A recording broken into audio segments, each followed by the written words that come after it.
At Ripple, we've talked a lot about the Internet of Value, our North Star of enabling money to move like information does today. But how does the Internet of Value translate into banking? It starts with your customers. Your customers' payment demands are changing, and the Internet of Value plays a large part in delivering on those demands. For consumers and businesses, they are demanding global transactions that are seamless, real-time, certain, and cost-effective. Yet today's global transactions fall far short of those expectations. That's because the current payments infrastructure is a patchwork of centralized networks, legacy technology, and different payment rails. It's disparate. The technology, systems of record, messaging, and rules are different from one network to the next. It's slow. It takes an average of 3 to 5 days to settle across the numerous intermediaries. It's error-prone. Failure rates are high and data flow between intermediaries is poor. And it's costly. Processing costs are high, an average of $25 to $35 for each payment. The downstream impact of these problems provides a subpar experience that's driving customers from your bank to fintech providers that can provide a better customer experience. We're solving this with RippleNet, which is the cornerstone of enabling the Internet of Value. RippleNet is a global decentralized network that brings together a diverse ecosystem of payments players for the first time in history. Let's look at what could be the fully realized future state of RippleNet, starting with the ecosystem of players who are categorized into two functional groups. First are network users. These are corporates, SMEs, small banks, and payment providers who only send payments. Second are the network members. These are banks and payment providers that serve as the foundation of the network as they process payments and source liquidity. Network members process payments through our product, XCurrent, which provides real-time settlement with bidirectional messaging. With XCurrent, banks and payment providers can process payments more efficiently through the pre-validation of every transaction to eliminate failures and through rich data attachments for every payment. It also provides payment certainty through the pre-disclosure of information prior to settlement to eliminate failures, and through atomic settlement that provides pass-fail processing across all intermediaries to avoid settlement-leg risk. Network members can also source liquidity through our product XRapid, which provides access to an on-demand pool of liquidity through digital assets. XRapid provides the ability to lower liquidity costs by being able to source liquidity on demand and reduce the amount of nostros required to make global payments. For network users, again, these are corporates, SMEs, small banks, and other payment providers, they can use our product XVia, which is a standardized API-based interface to originate payments through their banking partner. Through the standard interface of XVia, network users can benefit from all the capabilities that RippleNet brings. They can access across networks globally, they can send payments on demand in real time, they can attach rich data like invoices to any payment, and they can gain complete visibility into payment status and delivery timing. So let's recap the products and the problems they are built to solve. XCurrent is for banks and payment providers looking to process payments more efficiently and with certainty, overcoming today's 4% failure rate for global payments. XRapid is for payment providers and banks looking to source liquidity on demand through digital assets, freeing up the $5 trillion in trapped global liquidity. And XVia is for corporates, SMEs, small banks, and other payment providers looking for one standard interface to send global payments, avoiding the hundreds of bespoke integrations to different payment networks. RippleNet is solving the inefficiencies of today's inefficient payments networks. It's standardized. The technology, APIs, rules, and governance are consistent across the network. It's fast. The technology provides real-time settlement and bidirectional messaging. It's certain. Atomic pass-fail processing eliminates payment failures.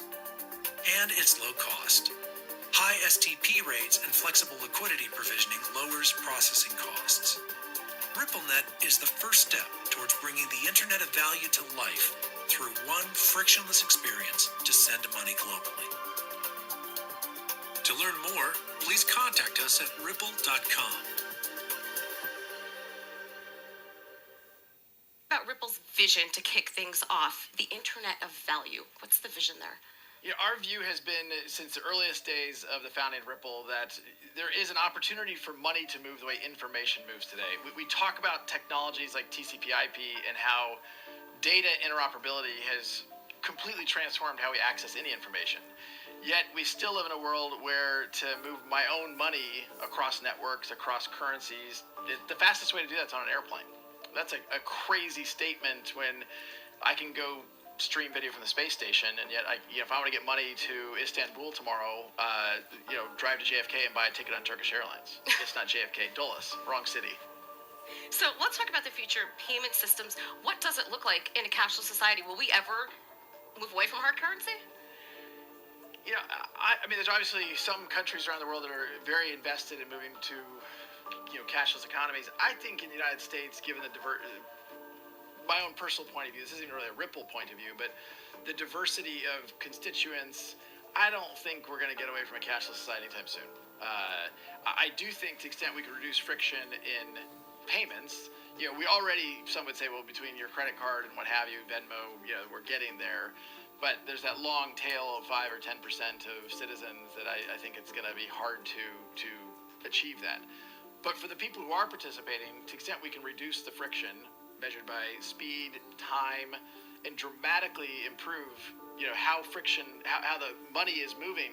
The Internet of Value, I think, I'll just give you one quick example. My guess is that you, like almost everyone in the audience, gets paid every 2 weeks. In Europe, it's every week, or every month. In Asia, it kind of depends. Have you ever thought about why you only get paid once every 2 weeks? I have not, actually. It's because of the friction of payroll processing. Decades ago, it was a chore to go process payrolls. I said, well, we're only going to do this every so often. Now think about the second and tertiary effects. If you got paid every day, or even kind of in a weird way, what if you got paid every hour? I don't know why you need to get paid every hour, but if you got paid every day, your credit card bill, your mortgage statement, they've been built around the system of getting paid every 2 weeks. But now if you get paid every day, how does that change the nature of even the credit card industry or the mortgage industry? So my point being, when we talk about an Internet of Value, it does get kind of sci-fi Blade Runner-ish, where you have connected devices that become economic actors. That, people talk about, hey, your refrigerator is going to order your groceries. Well, how's it going to pay for them? How is that going to flow? Are you just going to embed a credit card into your refrigerator? That would work if the average payment size is, large enough, but do we not think there's going to be micropayments where people are spending a penny or a dime? Right. Well, I would also imagine, too, where you have legacy banking systems in place and companies built around it, as you had suggested before, that's a big barge to turn around, if For you will. sure. Yeah, one of the things that has made Ripple, I think, both successful and arguably controversial is I don't think about it so much as how do we turn the barge around as much as it is how do we help the barge be more successful. I don't think anybody here will be surprised that many in the crypto industry have evangelized things like overthrowing governments and down with banks. And from the earliest days at Ripple, I and we have taken the point of view that governments aren't going away. That sounds like a crazy statement to even say, hey, governments aren't going away. But look, we're at a blockchain summit. There are some in the crypto world who absolutely think, how do we get rid of governments? How do we get rid of banks? Ripple said, maybe pejoratively describing the banks and governments as barges, using your thing. So I don't mean it in a mean way, but the best way to have the biggest impact is to engage the system, to get the barge to be far more efficient in terms of speed, in terms of cost, in terms of accuracy. And then you can have a bigger impact in enabling the Internet of Value and, frankly, impacting the whole economy. So I work for a company called Ripple. I was the second employee in late 2011. We have more than 300 employees, and we are an enterprise blockchain payment company focused primarily on international payments. We have more than 200 customers that are our companies that are our customers. They're financial institutions, mostly payment companies and banks. And What we're trying to get to is what we call the Internet of Value, which is this idea that we would be able to move information, move value as easily as we move information. So that's why we call it a sort of Internet of Value. The Internet today is this flexible exchange of information. And we want all of the properties of the Internet, or at least all of the interesting ones. So like I get an internet service provider and I don't have to do anything with what websites I want to use. They just work. And I don't have to care about what internet service provider or website uses. And the internet service providers don't advertise to me by saying we have all the best websites, you can interact with all the best stuff on our network. What they tell me is that they have good cost, they have good service, they have good performance for me. And we want the same thing. We want sort of local services to be able to offer access to money that are targeted at various different markets, but where you have full interoperability. And that's kind of where we see the world going. But as a business, like having a day-to-day operation, it's very hard to talk about a vision. So we kind of have something a little bit more specific, which is to reduce friction from global payments. Why global payments? Because they're the worst. Domestic payments generally work pretty well. Most people in this room, if I asked you, like, have you had good experience with domestic payments, you'd probably say, yeah, they're fine. But anyone who makes international payments will tell you that the experience degrades very, very rapidly. And there are some fundamental reasons for that I'll talk about a little bit later. So that's the low-hanging fruit. That's what we can fix. That's where the absence of standardization is the biggest problem. Domestic payments generally are standardized. International payments are a terrible assortment. Please welcome, big hand for Chris Larson. Again, great to be here. I know we don't have a lot of time, so what I thought I would do, I'd talk briefly about what Ripple is and what Ripple does and kind of what our mission is. But then I'll step back a little bit and give you a little bit of perspective on kind of what we see this blockchain revolution really representing, what we think the big thing is that we're trying to pay attention to and how it's going to change the world. And then I'll talk briefly about the core technologies that we're betting on, given that vision that we see kind of before us. So first of all, Ripple is one of the first blockchain companies. We're about 240 employees, headquartered in San Francisco, which many of you know is a city about 3 hours north of here, maybe 4 hours. Okay, sometimes that gets a laugh. We have eight offices throughout the world, and we're growing very rapidly. We're really focused on the enterprise applications of blockchain technology and blockchain derivative technologies, specifically for cross-border payments. We think everything starts with a payment, so a lot of the use cases that we're talking about, we think they really need to have a payments solution first, and then we can really kind of grow from there. And we're really focused on how this technology can solve problems. With cross-border payments is clearly a problem, and I think that's why we've been successful with over 100 announced production deals with enterprise companies throughout the world. And that continues to grow. So we had a record Q2, and we're just incredibly excited about the adoption that we're seeing. I should point out that these are not innovation lab deals. These are not experiments. These are full production deals where those teams had to evaluate whether or not this was going to increase my bottom line, is going to really improve the way I do business, and that's a lot harder to do. So we're really pleased with that.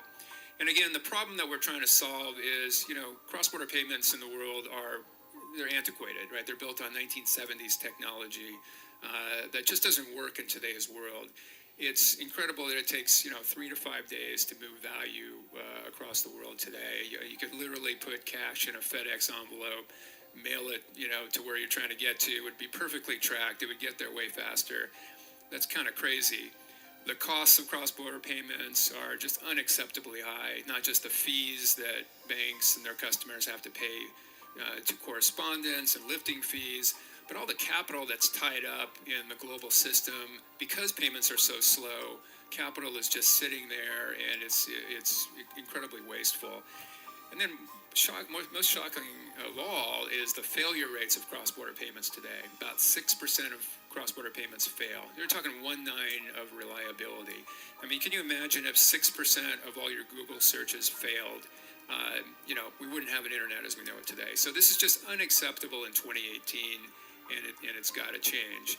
So what we have done at Ripple is we've built something called RippleNet. That's really a combination of 3 core products, which I'll talk about one of them in a little bit. But just the combination of those products, RippleNet allows enterprises, payment companies, remittance companies to enjoy, on-demand, real-time payments in seconds, incredibly low cost, with, very importantly, no possibility for failures. These atomic transactions. They can't fail in the middle. There's no settlement risk.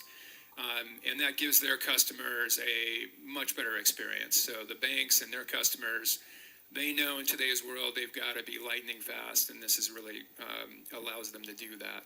So that's the problem that we're trying to solve. That's a little bit about the company. Let me step back and talk a little bit about what we see this blockchain revolution really representing. Obviously, there is this is the most hyped area in technology today. It is the most attention fintech has ever gotten, right? It's the first time fintech has been truly global. So, clearly there's a lot of overhype. There's a lot of projects that are going to fail. I think we already know cryptocurrencies are not going to replace all fiat currencies, but they're going to be supplemental. We're not going to be buying our avocados, on IBM's blockchain, right? But it may improve some things, right? And we're not going to tokenize everything, right? We're going to tokenize things where it solves a problem, but not everything's going to be tokenized. So clearly there's a lot of hype, but you got to admit, something fundamental is happening here. I think we all feel that in our bones, right? There's something very big. You're not going to have this much money, this much talent globally that's going into this space unless something really fundamental is afoot. And the way we see it is we think this really represents the final step in globalization. And I think we all know globalization has not been very popular lately. At the same time, I think we all know there's no future for our world unless we're more global, we're more interoperating more on an international basis. We've got to fix some things. Globalization is not a bad thing. We would just say it's an incomplete thing, right? It's a work in progress. And we kind of use the example of, you can't have fire without fuel, oxygen, and heat. And we think you can't have globalization that works without a global system in three key things: data, goods, and money. And the truth is we only have that today in two of those things: data and goods. We don't have it in money. So globalization is kind of a lot of potential, but it's not really delivering yet on what it could do. We've got to complete this picture. And if you think about it, these other two things, they're fairly recent as well. Data and goods, we didn't always have a global system of data and goods. And think about how, I love talking about shipping containers, so let me talk about shipping containers. Think about how shipping goods was before the invention of the shipping container. Incredibly inefficient, incredibly labor intensive, huge bottleneck for the world. The dock workers could go on strike, everything shuts down. Goods would have to come into a port, they'd have to be unpacked and repacked, shipped out a completely different way. It was a mess, and this was clearly holding back the world. And then along comes this super simple technology, the shipping container, just a metal box. And boom, suddenly every port in the world, every city is interoperable to every other city. Every ship interoperates with every train and every truck, every warehouse.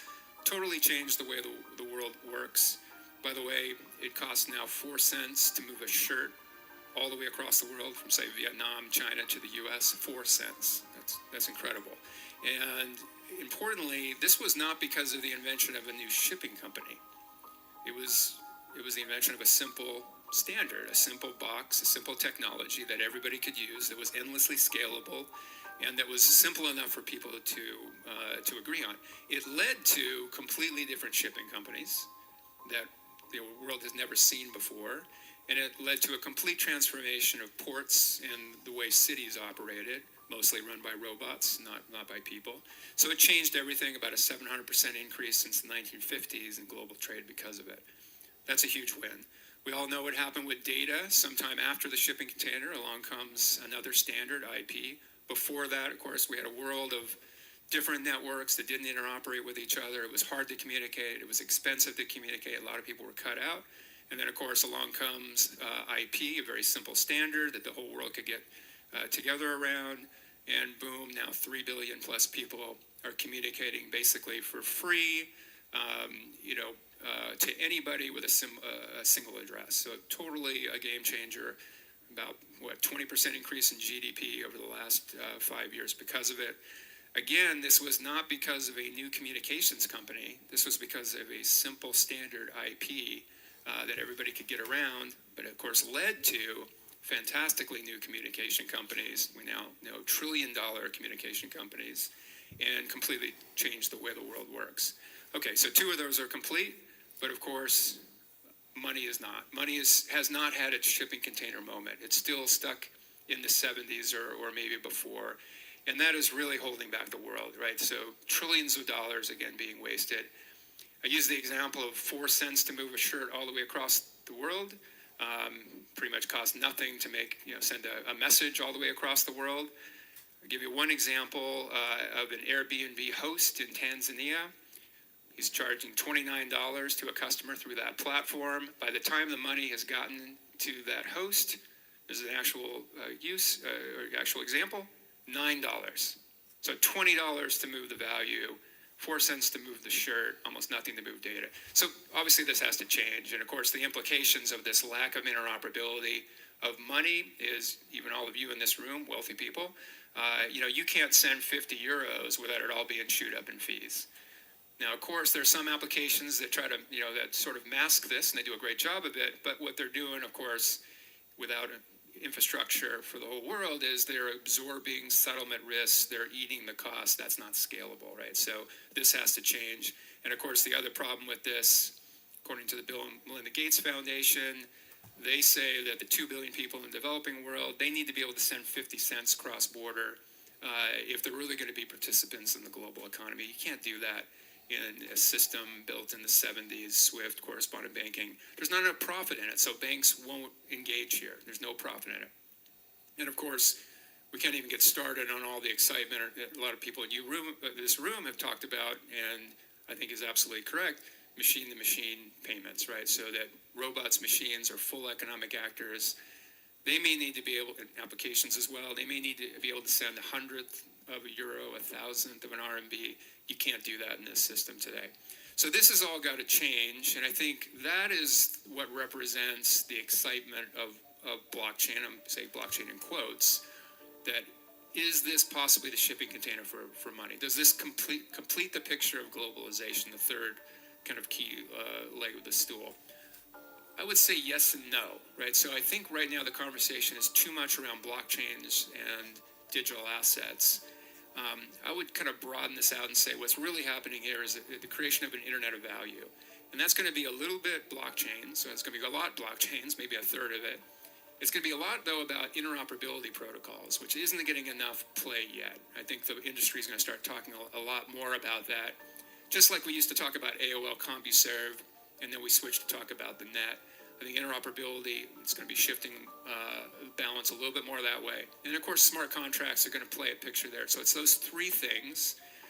But blockchains and digital assets are a core part of it as well. So let me talk about what technologies we're making a bet on. Let me talk first about which blockchain, you probably guess which one, that we're making a bet on. So first of all, we think the key requirements for any blockchain that's going to be part of this new global system got to be open source so that it can be stress tested. Everybody can see what's going on. It's got to be decentralized. So there's no counterparty. It's got to be permissionless, so anybody can run a node, anybody can run a validator, anybody can be a miner. It's got to be reliable and secure. It's got to have a lot of history where it's worked. For payments, which again we think are the killer app, we think that's where it all starts. For payments, we think that has additional requirements. You've got to have settlement predictability. You've got to have consistent low costs. You've got to have high throughput. And we think you have to have low energy consumption. Let me talk a little bit then about how we see these and why we're betting, as you may have guessed, on the XRP ledger, and XRP is the digital asset of choice, where we're talking about the blockchain component of this Internet of Value. XRP clearly has, among the majors, the lowest transaction costs. It is the fastest, about 3 seconds to settle, and it has the highest throughput of the major blockchains.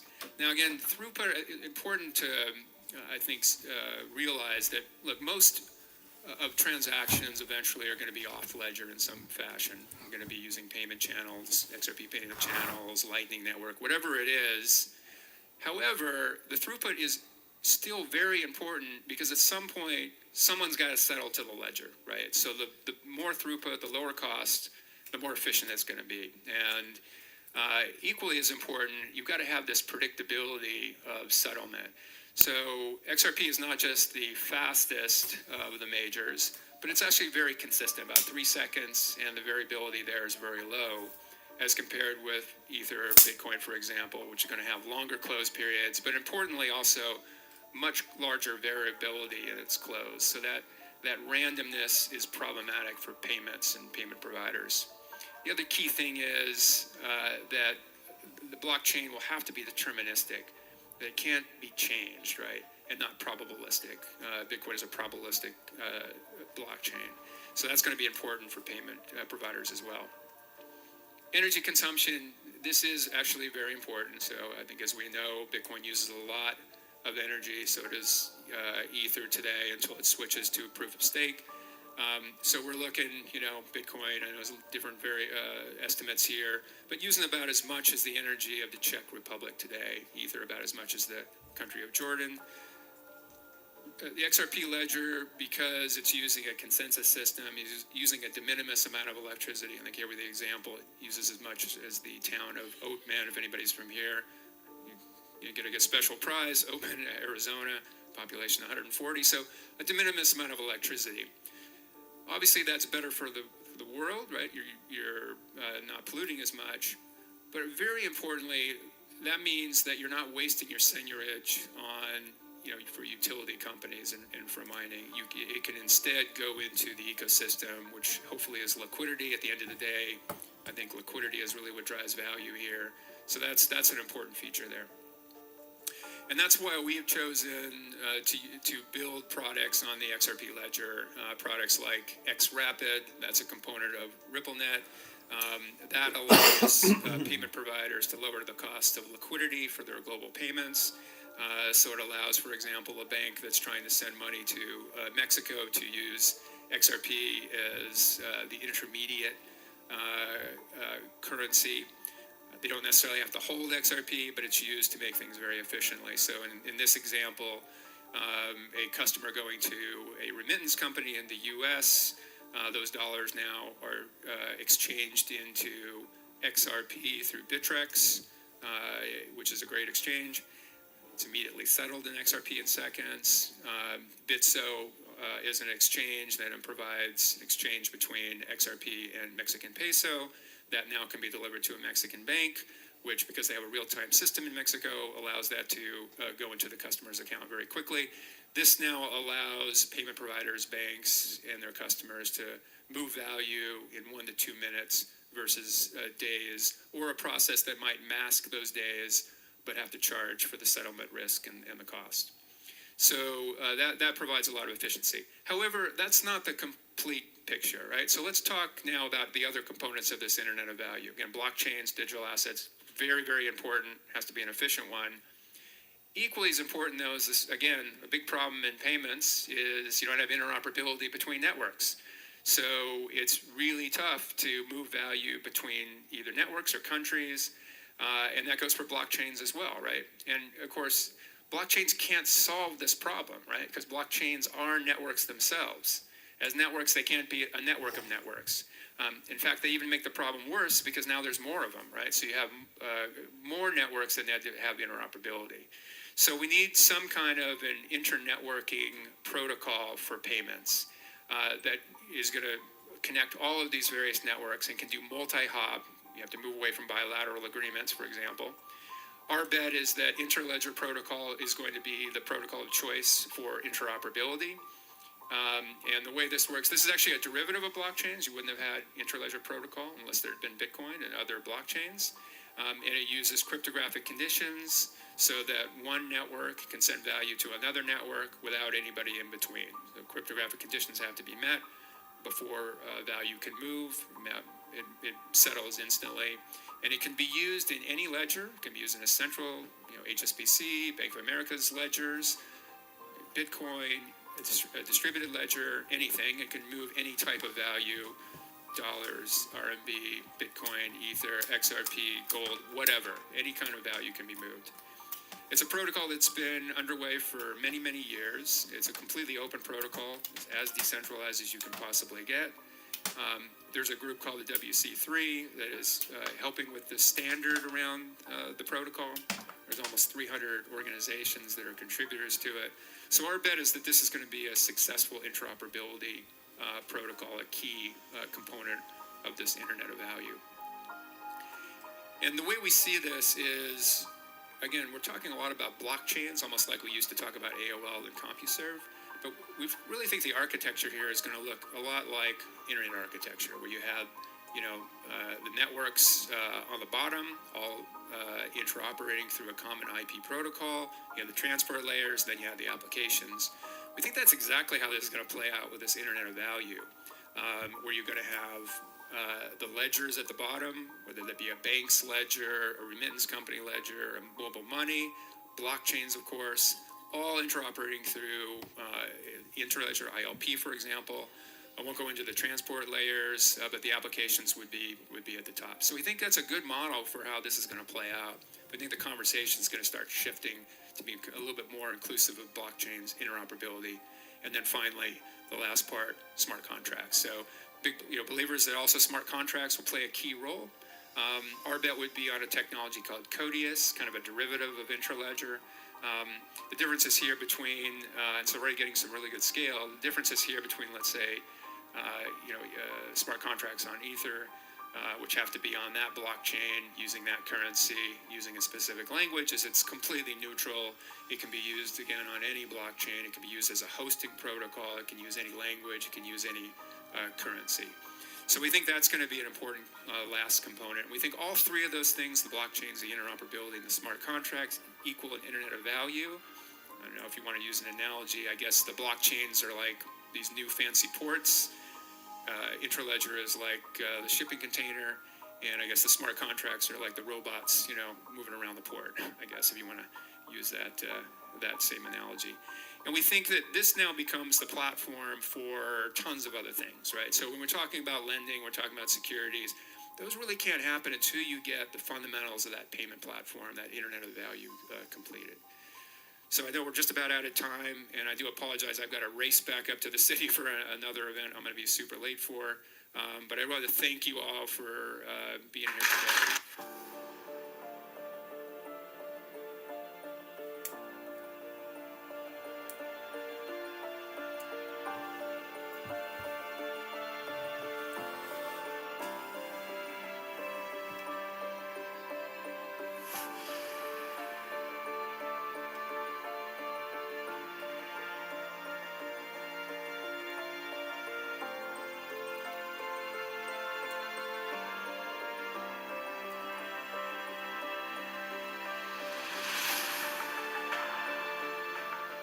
Research has concluded that the CBDC is a really risky undertaking for a central bank, but you highlight that it's risky not to issue a CBDC as well, because then you've left it to the private sector, and then you need to worry about the regulation of the private sector. But now we have someone from the private sector.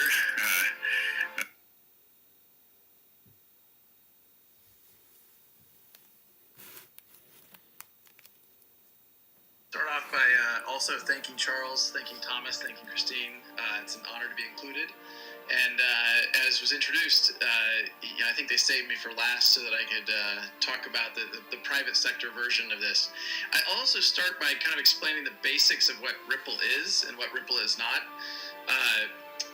Ripple is a private company. We're based in California, about 300 or 400 employees around the world, and we're trying to solve a problem. We're selling technologies to banks and financial institutions to solve a cross-border payments problem. To be clear, we have not focused on the central bank digital currency issuance.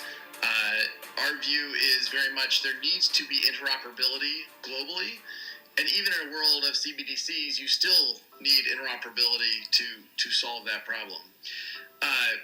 Also, before I dive in, my comments are more focused on kind of explaining how Ripple's approaching this problem as opposed to just CBDCs. But I thought it worth spending a moment on how we think about blockchain at large and why it is such an interesting technology and I think appropriate for central banks and commercial banks to be looking at. For me, the novelty of any blockchain technology is the ability for two parties to transact without trust, but with certainty.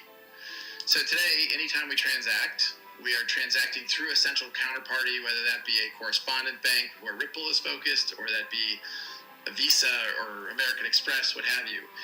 The opportunity around blockchains is to change that dynamic, and I think many industries, whether it's payments, what we're talking about today, or securities, or even loans, any of those transactions, I think, can be disrupted and made more efficient through blockchain technologies. All right, so with that kind of brief introduction, I'll be brief on some of my comments here because we've touched on this already. I think we would largely have few arguments with the idea that global payments today have not caught up with the age of the internet. We talk about slow. We've talked about the 14 days that Norman mentioned. The younger generations today are accustomed to be able to open up their smartphone and click on a button and have an ice cream delivered in 20 minutes.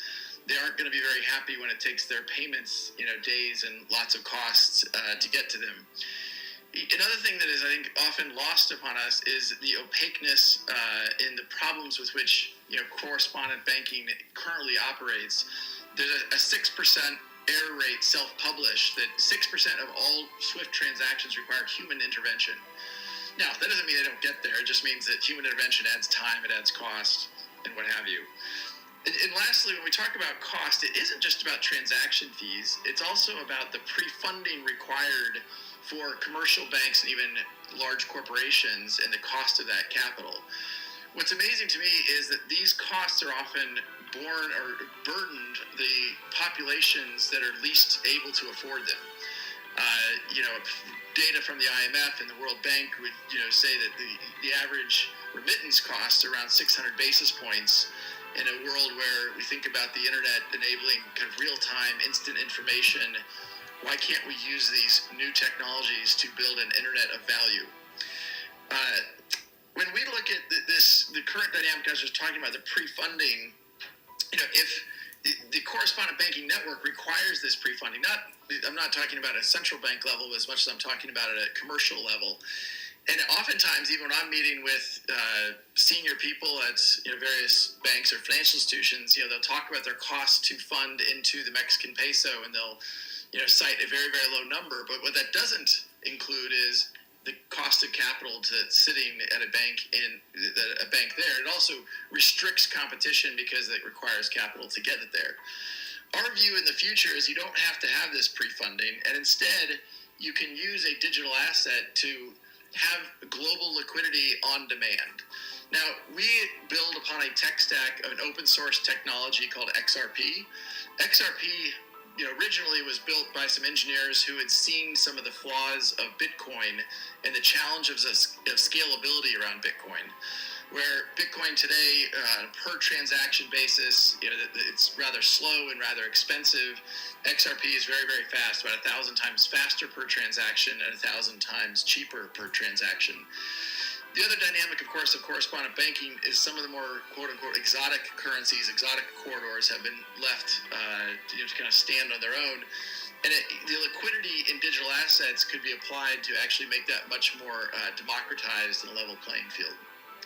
Ripple's vision from the beginning really has been to apply these technologies in the same way that TCP/IP and HTTP are the technologies underpinning the Internet of Information.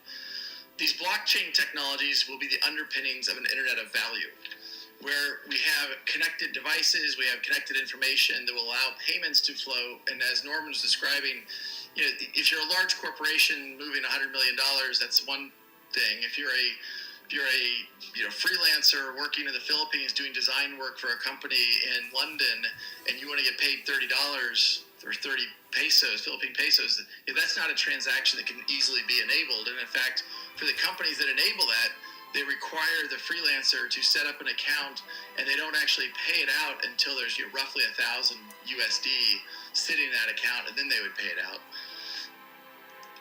So Ripple has come to the market with 3 products, and I will just briefly touch on them. The first one is called XCurrent, and the reason I'll point this out is because XCurrent doesn't touch crypto. XCurrent is just, kind of Swift 2.0. It's a messaging framework that is much more efficient and real time as compared to fiat to fiat. That typically is how we start working with any bank or any financial institution, is on a fiat to fiat basis. The bottom product we see down here is called XRapid, and XRapid is really where we use XRP to fund real-time liquidity. We brought this product to market in Q4 of last year, and immediately we saw the demand for that type of product from banks, financial institutions who want to open up new corridors for payments, but don't want to open up new nostro-vostro relationships and the friction and overhead that goes with that. The third product is really simply an API that allows corporates to do real-time payouts into this network we call RippleNet. The challenge here, as many of you may know, is there's corporations ranging from Uber to Amazon to more less technically efficient companies. They employ hundreds of engineers that just integrate into payment networks around the world. They're building custom APIs into payment networks in the Philippines or Indonesia, into the Middle East, what have you, so they can enable those payouts. We think by standardizing on an open source API, we can make that more efficient for everyone. We've been fortunate, and actually, I meant to say up front, I had a very good conversation before we started this panel. One of the things I worry about when we talk about blockchain technologies is sometimes they are a solution in search of a problem instead of a problem in search of a solution. There's many times when people come and talk to me about blockchain solutions, and I ask them, why can't we just use a database? Why is a blockchain a better solution? And in Silicon Valley, where I've been for 22 years, sometimes it's catnip for investors. It's just to get investors excited, where a database would be more efficient. Now, the reason why I offer these remarks at the beginning of this slide is I think one of the reasons why Ripple has done well is we've been very focused on solving a specific problem for a specific customer, and we've been focused on that for a long time. And we've been fortunate, therefore, to get about 200 customers globally now working with us in one way or another. So I'll conclude just by saying I think the excitement around blockchain is well-founded, and it will impact many, many industries in the same way the Internet of Information 20 years ago has impacted many, many industries. But I also think sometimes that the hype gets ahead of the reality, and we need to be clear about what problems we're trying to solve, whether it's at a central bank level, a commercial bank level, or in other industries altogether. With that, I will turn it back to you, Charles.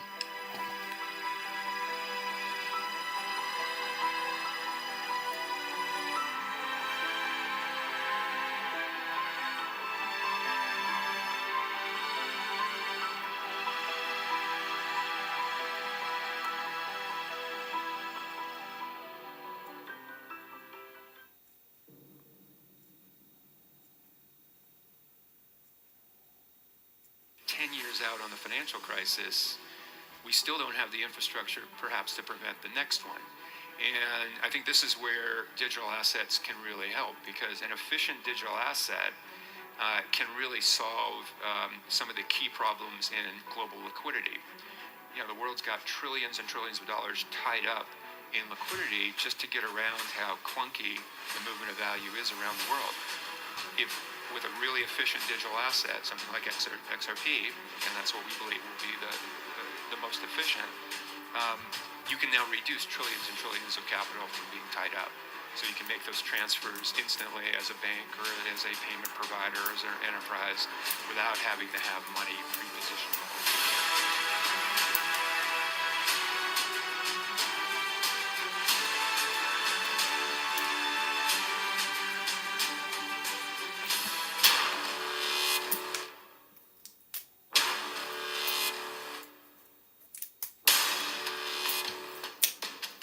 As far as the currency devaluations, I've been complaining about that for a long time. And I believe that we will all eventually, and probably very much sooner than a lot of people understand or think, we will be all at a level playing field, level playing field, level playing field. Because that's the only way it's fair. That's the only way that you can fairly compete in trade and other things. And the liquidity in digital assets could be applied to actually make that much more democratized and a level playing field. It's a level playing field. It's a level playing field.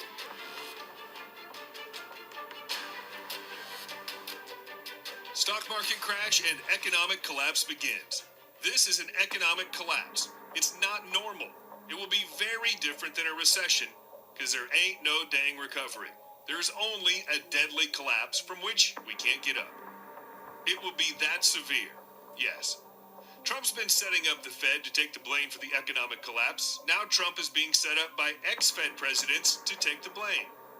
Ex-Fed President, New York, Bill Dudley, has written an op-ed in Bloomberg which lays out a fall guy case. No matter what you think about all this, the underlying message seems pretty clear to me. It's something I've been saying all along about bringing max pain to the U.S. economy. It comes in the form of economic misery and financial ruin for most all Americans. That is, if there is no more wealth that can be extracted from America, while failing America destroys itself from within. On Friday, the market plunged on news Trump was going to increase tariffs on China. Then on Monday, the markets rallied on comments from President Trump that China was ready to talk. The president has learned that his comments will move markets. Nobody can give China economy go to stable, reliable, impossible. They now jump in. They cheated the world. They make a fake economy. Well, the economy was already slowing. It's very slowing.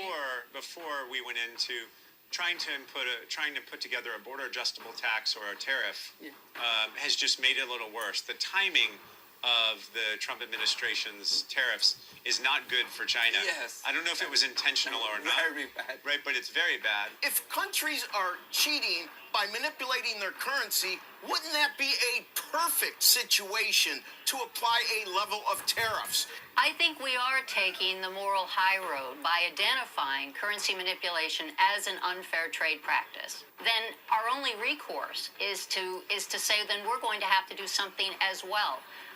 Unless we call them on it, we can't begin to seek these broader remedies that I think would start to bring about a level international monetary playing field, a level international monetary playing field. And that's fundamental to authentically free trade. And there's no reason why you could not have some private digital monies that are dollar-based, and we have things that are close to that so far. The main thing is that competition has to be allowed to work itself out amongst parties participating on a level playing field. I want to take this short opportunity to set out the Bank of England's ambitious plan to support your efforts to create the future of finance. As this conference recognizes, the world's becoming increasingly digitized and hyper-connected, and that's bringing enormous new opportunities and along with it, some challenges. This new economy requires a new finance to serve the digital economy, a new finance that balances innovation with resilience, and that new finance requires a new Bank of England, one which will enable innovation and empower competition, all while ensuring the resilience of the financial system. So let me take a few moments to expand. First, to enable the digital economy, the very nature of commerce is changing. Last year, 1/5 of all sales in the UK were online. Next year, it'll be 1/4. Use of cash has declined from 2/3 of all payments a decade ago to only 1/4 today. This new economy is placing new demands on the financial system. Consumers and businesses increasingly expect transactions to be settled in real time and payments across borders to be indistinguishable from those across the street. And to help private innovation meet these demands, the bank is leveling the playing field between old and new. At the fresh tape coming out of the White House. Over the years, the United States has been losing hundreds of billions of dollars with the European Union, and we just want it to be a level playing field for our farmers, for our manufacturers, for everybody.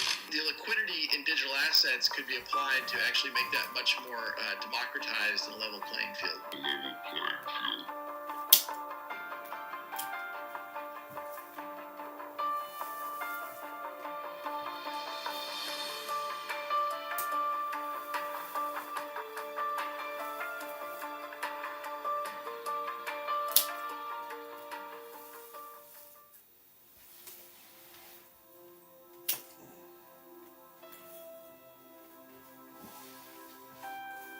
I'm Eric Townsend in the Macro Voices studios. This video was produced in June 2019. Its purpose is to bring you a perspective on the coming digital currency revolution that you won't find anywhere else. What's important to focus on now is where we're headed next, not how we got here. And I'm convinced that where we're headed next is toward much more scalable digital currency systems, which do not rely on a proof-of-work validated blockchain to secure the network. Chris, how would you describe what the Internet of Value is and what the sort of insight is to get us there? Yeah, so a lot of it came from kind of the early work you guys did with pathfinding, and again, having this, anything of value can be traded. That kind of was the germ of it. But kind of stepping way back, if you look at the real problem in the world today, a lot of people point to globalization as being, not working for people. And we would say, no, it's not that it's not working. It's just that it's a work in progress, right? It's incomplete. So we can have a real globalization needs interoperability in three core things, right? Data, goods, shipping, and money. And the problem is it only has interoperability in data, obviously the internet, and shipping since the 50s with the shipping container, which creates interoperability between port to other port, ship to train to truck. But you don't have that with money. Money networks don't interoperate. And if you have that, now billions of people are onboarded into a real working, kind of system of globalization. And that's upon us. I think that's really what we're trying to build here. You should see all the details in front of you now. Fantastic. Time is of the essence. The deadline for our first shipment goes out this afternoon. We've also just sent Mr. Tanaka the payment request, which is everything he needs. Yeah. Looks like he's got it.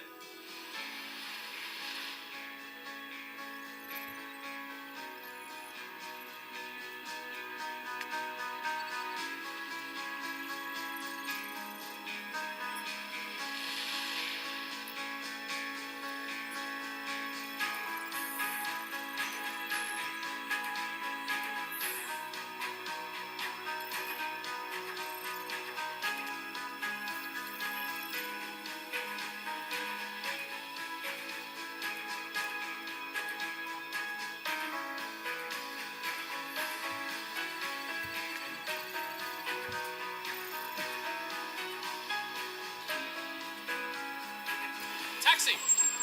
Hey guys, look, I know it's getting late there. I can track the payment and keep you posted.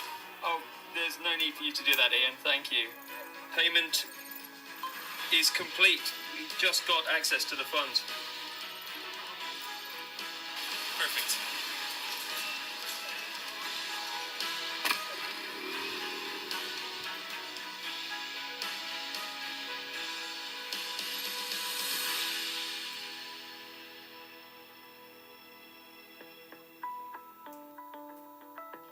Ripple, the global real-time settlement network. Consumers and businesses have new and increasing demands for cross-border payments. Ripple connects banks around the world and allows them to offer real-time cross-border payment services to their customers. Currently, cross-border transactions require many intermediaries to execute, so settlement takes multiple days. This often creates costs and risks that make it difficult to meet today's market demands. Ripple enables cross-border payments to execute directly between banks within seconds and provides the banks end-to-end visibility throughout the whole process. Ripple is infrastructure technology banks can adopt to power new payment services like low-value retail and corporate payments. Let's see Ripple in action, enabling a person-to-person remittance use case. On the right-hand side, you see a bank's mobile app. On the left-hand side, you see Ripple powering the core processes to execute a cross-border payment. Alice, a bank customer in the US, logs into her mobile banking app. Her bank uses Ripple for cross-border payments. She wants to send money to Bob, who lives in Singapore. Bob's bank also uses Ripple. When Alice selects Bob as the recipient, Ripple allows her bank and Bob's bank to exchange sender and recipient information to meet risk and compliance requirements. This information is encrypted and exchanged directly between banks via HTTPS. No customer information ever touches the Ripple network. Alice wants to send $1,000 to Bob. Ripple queries the banks for their fees and the network for a real-time FX quote. Ripple packages this information to show Alice the total cost of her payment to Bob in Singapore. Thanks to Ripple, banks can provide customers an accurate total cost, delivery time, and delivery amount for cross-border payments, down to the cent, before the payment executes. After Alice approves the payment, settlement takes place over Ripple in 5 to 10 seconds. Simultaneously, Ripple triggers Alice's bank and Bob's bank to update their ledgers. As soon as the funds are posted into Bob's account, Alice is notified.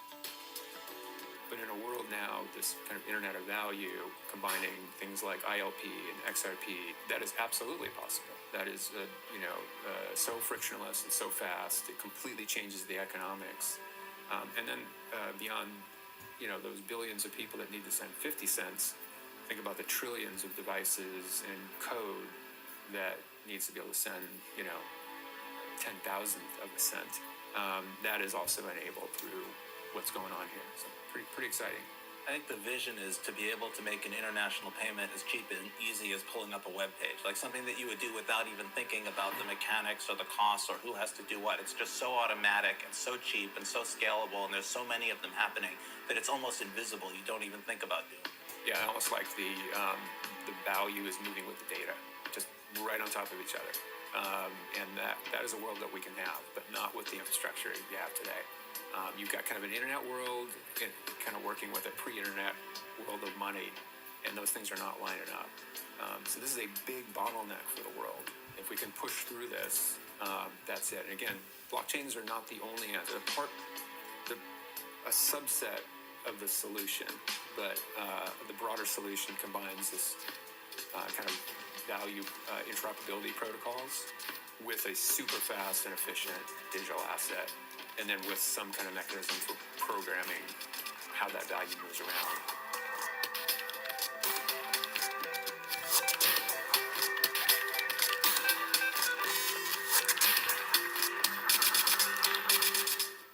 The reason that cryptocurrencies have continued to use blockchain for all these years, despite its many serious deficiencies, is very simple. So far, nobody had figured out a way to make distributed ledger work without those deficiencies while still keeping the design completely decentralized. Already, several companies claim to have solved this engineering challenge, and they claim that their products already offer truly decentralized, permissionless distributed ledger functionality without the abysmal performance and reckless waste of computing resources inherent to blockchain. The reason this is so important is that we finally have the technology needed to engineer scalable digital currency systems that really could stand a chance of becoming major currencies within the global financial system, or someday even replacing the US dollar as the world's global reserve currency. These are things that a blockchain-based cryptocurrency system like Bitcoin could never have hoped to achieve. Put another way, the stage has been set for digital currency to finally scale to a level where digital currency systems could meaningfully compete with conventional currencies for prominence in the global financial system. Mark Carney, hope Sarah's sitting down because he is calling for the creation of a new virtual currency that could ease the reliance of the world on the US dollar, which he says creates some of the problems that we have today. He's pointing out that, for example, half of all international trade is priced in dollars, but the U.S. it's 5 times greater than the U.S. contribution to world output, along with 2/3 of world securities priced in dollars. And he says the problem there is that U.S. interest rate policy, U.S. exchange rate policy becomes exported to other parts of the world, and he says that is not the optimal way to run things. A lot of people don't really understand what a global reserve currency is or why it's important. One aspect of it is that it makes sense to choose a standard currency for the settlement of international trade, and the US dollar has served in that role since the end of World War II.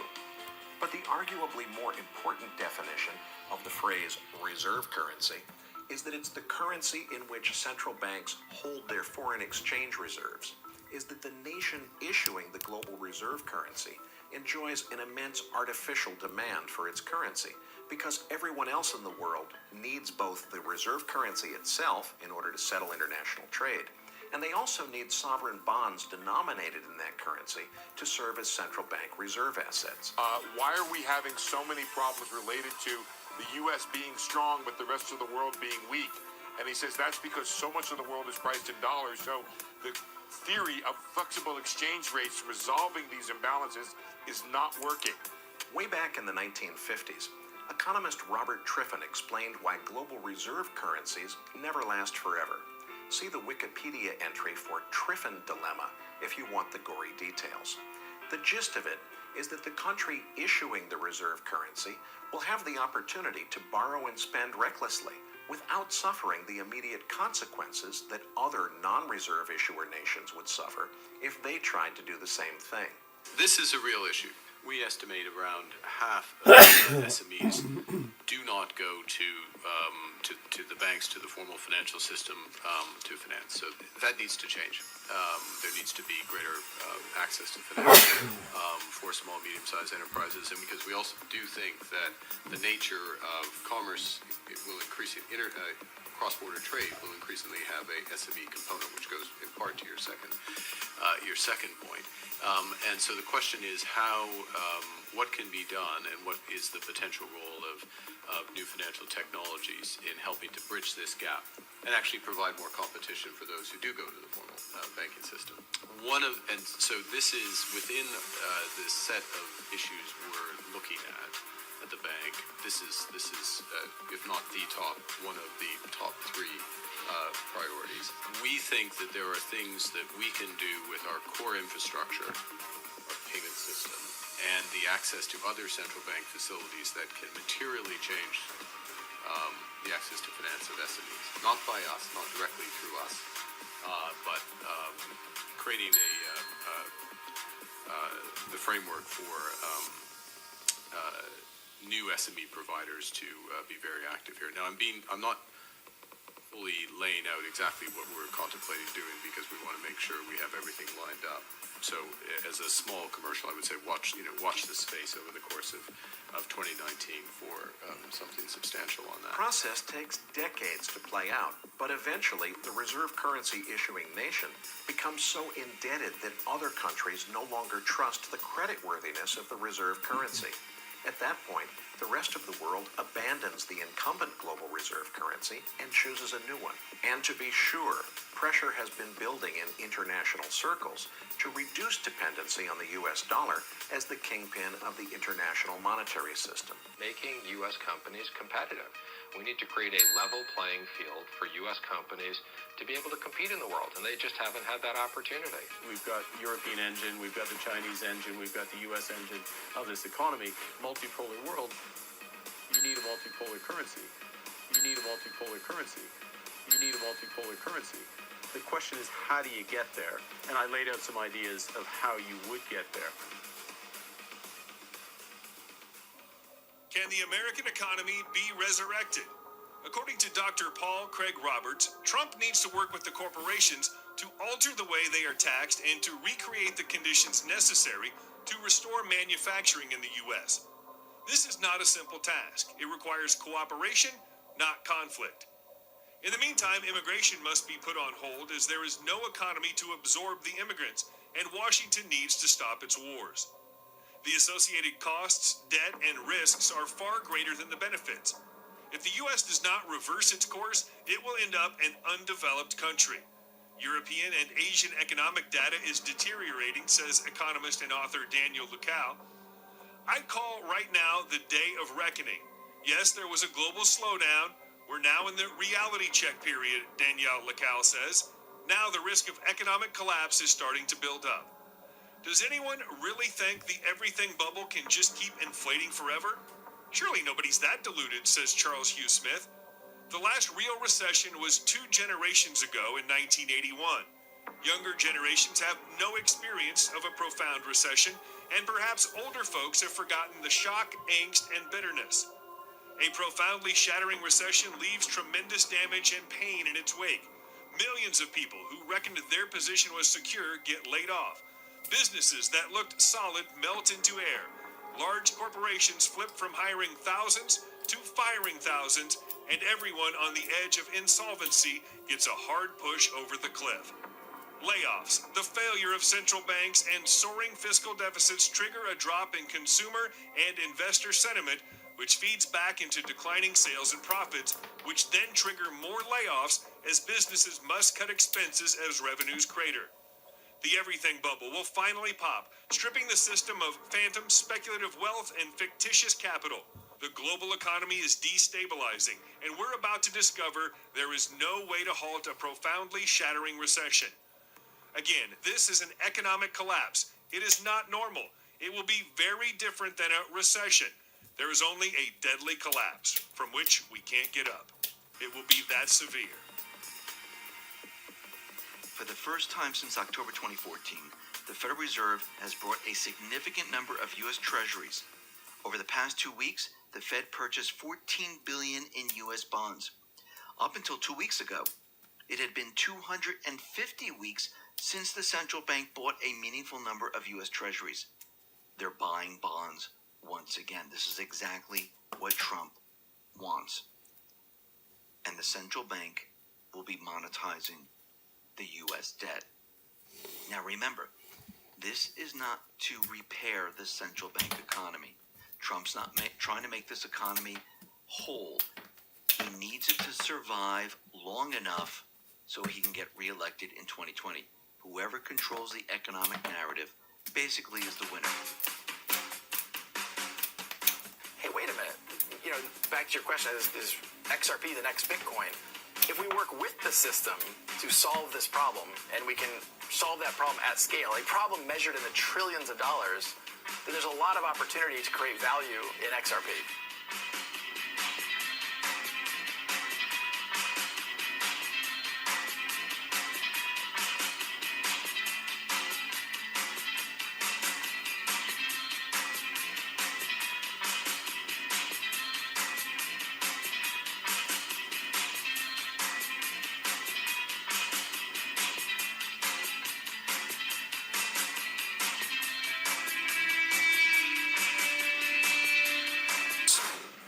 XRP was created, it was designed to be a replacement for both institutional and retail financial systems in every market around the world.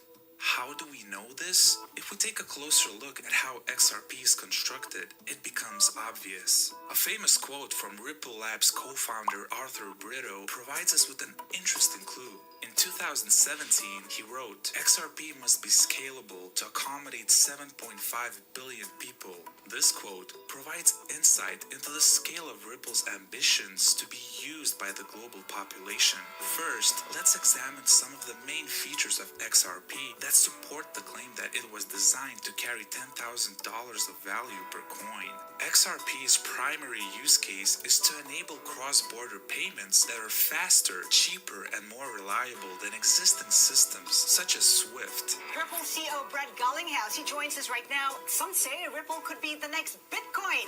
What do you think, Brett? Is that a compliment that Ripple could be the next Bitcoin? Well, I think if we're solving a real problem and it's at scale, then I think it's a compliment. Some, I think, may look back on Bitcoin and find that it was the Napster of digital assets. What I mean by that is Napster was the first to digitize music and demonstrate, hey, if you digitize music, you can do a lot of cool things with that. But ultimately, they were circumventing trademark laws, they were circumventing royalty payments, and government stepped in, and Napster was not successful. But Spotify, iTunes, Pandora, they were very successful. I think what you'll find is that maybe the next generation of digital assets ends up solving some of the original problems that Bitcoin set out to solve. So RippleNet is trying to take on SWIFT. What's been the traction like? Who's come on board? Well, it's interesting as you step back and look at this. If you and I decided we were going to send $10,000 to California today, the fastest way for us to do it would be to drive to the airport and fly it there. That's a crazy thing to think about when you're in the age of the internet and we're used to information on demand. When we think about the customers that have come on board, it's because we're solving that real problem. We're changing the nature of a payment taking days to settle to California to seconds. So we now have well over 100 customers ranging from some of the biggest banks in the world to payment providers to the Western Unions and MoneyGrams, Linlan Pay out of China. Back to your question, is XRP the next Bitcoin? If we work with the system to solve this problem, and we can solve that problem at scale, a problem measured in the trillions of dollars, then there's a lot of opportunity to create value in XRP. Essentially, XRP is trying to provide a reliable, on-demand source of liquidity for cross-border payments. Now, let's define liquidity. Liquidity describes the degree to which an asset or security can be quickly bought or sold in the market without affecting the asset's price. What we see in today's market is price volatility as a relatively small number of investors buy and sell XRP on exchanges. Liquidity for XRP or any other crypto comes as the price rises. Higher prices equals higher liquidity. The fact that Ripple Labs locked up 55% of the total XRP in timed release escrow accounts and has been disciplined in relocking the unsold portions of each release will help to eventually drive the price higher. Even though institutional partners are likely buying XRP over the counter from these releases, this is not reflected in the published exchange prices. During the last 6 months, XRP's price has ranged from 25 cents all the way up to 60 cents, which represents a 120% range either side. Even though this seems like massive movement, it is not problematic for institutional use because of XRP's fast 3-second settlement times. Big part of the value proposition of Ripple, I think, is the cryptocurrency, the XRP. There we do find that the banks are also, they are hesitant to convert things into a cryptocurrency right now because of the volatility in the currencies, because of the fact that you don't have the deep liquidity that you have in, for example, the dollar. I hear people talk about volatility, and I feel like they're propagating misinformation. The volatility risk of fiat, volatility is just a mathematical calculation of time times volatility. If you hold fiat for, let's say, an average SWIFT transaction today is in the order of magnitude 2 days, that's about 180,000 seconds. An XRP transaction is 3 seconds. So if you take a low volatile asset times a long duration, fiat, or a high volatility asset versus a very, very short amount of time, it turns out mathematically there's less volatility risk in an XRP transaction than there is in a fiat transaction. The difference is you have market makers. When you do a SWIFT transaction, there's banks saying, there's a market maker saying, I'll lock in that rate. I'll take the volatility risk for the next 2 or 3 days. With XRP, you don't have to do that because it settles so quickly. What is problematic, however, is that this price movement was driven by relatively small retail investments. To move value on the scale of Swift's $5 trillion of daily transactions requires much more liquidity than is available in today's XRP pool. If 45 billion XRP are available, this would require a price of approximately $111 per XRP. We know that some of the XRP supply has been burned or lost via lost private keys, and a much larger percentage is probably locked up as long-term investors hold XRP. Thus, an even smaller supply of XRP requires an even higher price to provide the minimum liquidity to accommodate SWIFT. International payments, retail payments, credit cards, and institutional and retirement investments such as Grayscale and Morgan Creek Capital will drive demand for liquidity. This increase in liquidity will also raise the price, which provides the liquidity, which creates a circle in which demand increases price, which increases liquidity, which increases demand. Once this cycle gains momentum, it's almost impossible to stop it. It has so much energy. So how high can this go? As of October 2017, it was calculated that the value of the world's asset classes totaled $1.14 quadrillion, with above ground gold at $7.7 trillion, global stock markets at $73 trillion, global money supply $90.4 trillion, global debt $215 trillion, global real estate $217 trillion, and derivative markets at $544 trillion. If the entire $1.14 quadrillion value of all asset classes was tokenized via XRP, that would require at least $11,400 per coin. This example clearly demonstrates the scale of liquidity that XRP is designed to handle. For customers that want to take advantage of using a digital asset like XRP for liquidity, what that means is instead of pre-funding literally the trillions of dollars that banks have with other banks around the world, they pre-fund that amount that sits there. It's really dormant cash sitting there. With digital assets, you can make that much more real time to enable a payment across a border into another currency in real time. How much money is pre-funded and how long does it typically sit there? There's $27 trillion sitting in these bank-to-bank accounts. They're called Nostro accounts, Vostro accounts. Yeah. It really is a problem that if we can reduce the time, the friction, the cost, we really can accelerate global commerce. And by reducing that friction, you accelerate that engine. It's good across the board. It's good for both companies in the United States. It's good for the unbanked communities across Africa. It really can fundamentally change the way the global financial infrastructure is wired. But what about the other end? Divisibility. There is a maximum supply of 100 billion XRP being divisible by 6 decimal places, meaning that the smallest unit is 1/millionth of 1 XRP. Think about this. Why would XRP's designers make the token so divisible in the first place? At a value of 40 cents per coin, this is absurd. After all, who could possibly require the use of 1/millionth of 40 cents? You wouldn't do that unless you plan for the token to be much higher where it currently is. But a much higher token value, say $10,000 per XRP, that divisibility makes sense for 2 reasons. Low transaction cost and affordability for small retail use. The minimum transaction cost required by the network for a standard transaction is 10 drops. It sometimes increases due to higher than usual loads. Even in a $10,000 XRP value, the transaction cost still would only be approximately 10 cents. This is still exceptionally cheap. 1 cent is arguably the smallest denomination that would be necessary to use XRP as a means of transacting everyday retail exchanges even in developing markets. This could provide affordable access to banking and digital financial transactions for even the unbanked. Explain the unbanked. The issue of the unbanked is such a fascinating thing that first worlders don't really think about much. I certainly don't. But explain how that helps.